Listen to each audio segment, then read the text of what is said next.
So welcome to my class, and in this we are going to talk about how do we measure the price elasticity of demand. We have what is known as a percentage method. So elasticity of supply, please look at this. So elasticity of supply can be measured by this percentage method, and according to this method, uh, elasticity of supply is the ratio between the percentage change in quantity supplied and percentage change in price of the commodity.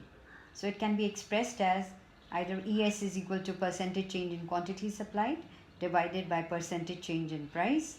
So ES is change in Q upon initial Q into 100 divided by change in P upon initial price into 100.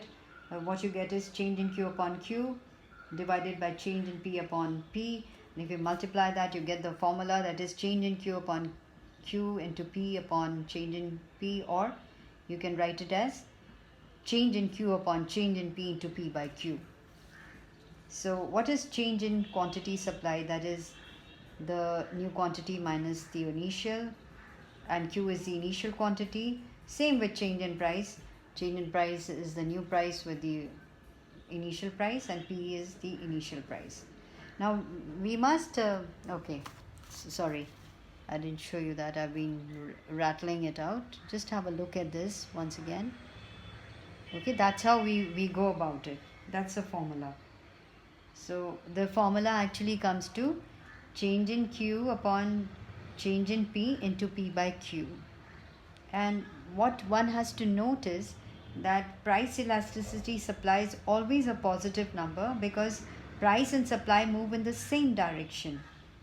And also note that like price elasticity of demand, it's a pure number. It does not depend on the units in which price of the product and quantity supplied are measured. And again, higher the numerical value of the price elasticity, larger will be the effect of price change on quantity supplied. So if the numerical value is more, which will show good elasticity, greater price elasticity in terms of change in quantity supplied to a given change in price. And so the good of good will be called elastic if the change in quantity supplied is greater than change in price, and inelastic if the change in quantity supplied is less than the change in price. So this is how, and there are certain numerical questions that we can do based on this. Very simple, just to understand the very basic, just to use the formula. Now first one is where elasticity of supply is greater than 1. So what do we see? That we made a small little table in which P and P1 is given as 10 and 15, 100 and 200 is given as Q and Q1. That will show change in, we can work out change in Q by Q1 minus Q, that is 200 minus 100, that is change in Q comes out to be 100. So change in P is P1 minus P, so P1 is 15, P is original, P is 10, that is equal to 5.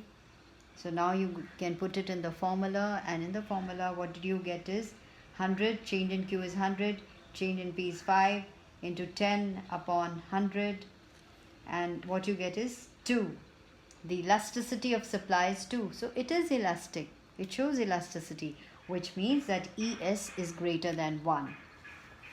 So that was an example of how elasticity of supply is greater than 1.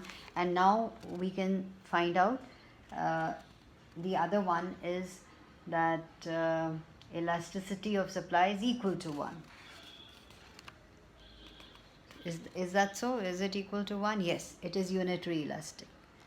So just have a look at this. So again, made a small little table in which P is 10, initial price at 10, quantity demanded is 50. When the price rises to 20, the quantity supplied increases to 100. So putting the values as change in Q upon change in P. So change in Q is 100 minus 50 is 50. Change in price is P1, that is the new price 20 minus the original, that is 10, that is what you get is 10. So change in Q upon change in P, that is 50 divided by 10 into 10, that is the original price and original quantity 10 upon 50 is equal to 1. Is that so? So this is how you get, this is absolute very simple numericals. And the other one, so this is known as unitary elasticity. So the percentage change in quantity supplied is equal to percentage change in price. So in that case it is known as elasticity of supply is unitary or equal to 1. So in the next we will be doing less elastic supply. So in this, please have a look.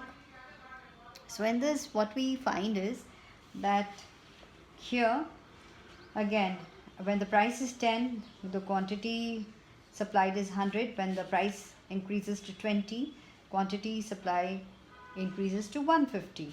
So in this, what we find that again we've got to just work out the formula, that is change in Q upon change in P into P by Q. So working that out, we got this, and what the answer is less than 1. That is, it is less elastic. That means the change in price has not brought about either a equal or more. It has got a less change in the quantity supplied. So it is known as inelastic supply or less elastic supply or highly inelastic supply.